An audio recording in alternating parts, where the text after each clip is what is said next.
High KKR fans, আমি মুস্তাফিজুর রহমান। আনন্দিত KKR টিমের পার্ট হতে পেরে। বিসিবিকে কড়া হুঙ্কার দিল মুস্তাফিজ।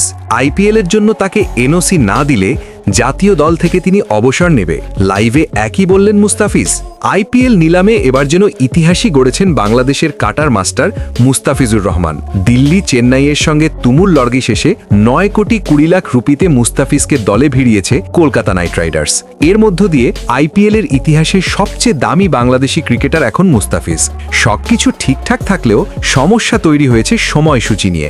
একই সময় বাংলাদেশ দলের রয়েছে নিউজিল্যান্ডের বিপক্ষে ৩ ওয়ানডে ও ৩ টি-20 সিরিজ। এ কারণে মুস্তাফিজ পুরো মৌসুমে আইপিএল খেলতে পারবেন কিনা তা নিয়ে শুরু হয় জল্পনা। বিসিবি পরিচালক নাজমুল আবেদিন ফাহিম এই বিষয়ে বলেন, মুস্তাফিজকে পুরো আইপিএলের জন্য এনওসি দেওয়া হয়েছে।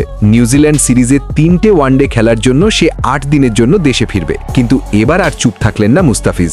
এই সিদ্ধান্তেই যেন ক্ষোভে ফেটে পড়েছেন মুস্তাফিজ নিজেই।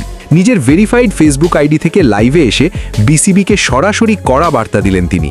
লাইভে মুস্তাফিজ বলেন, আমি জাতীয় দলের হয়ে বহু বছর খেলেছি, নিজের সবটুকু দিয়েছি, কিন্তু এনওসির কারণে আমি ঠিকমতো কোনো লিগ খেলতে পারিনি। তিনি আরও বলেন, জিম্বাবুয়ে সিরিজ দেখিয়ে আমাকে আইপিএল থেকে ফেরত আনা হয়েছে। এনওসির কারণেই আমি বিগ ব্যাশ খেলতে পারিনি।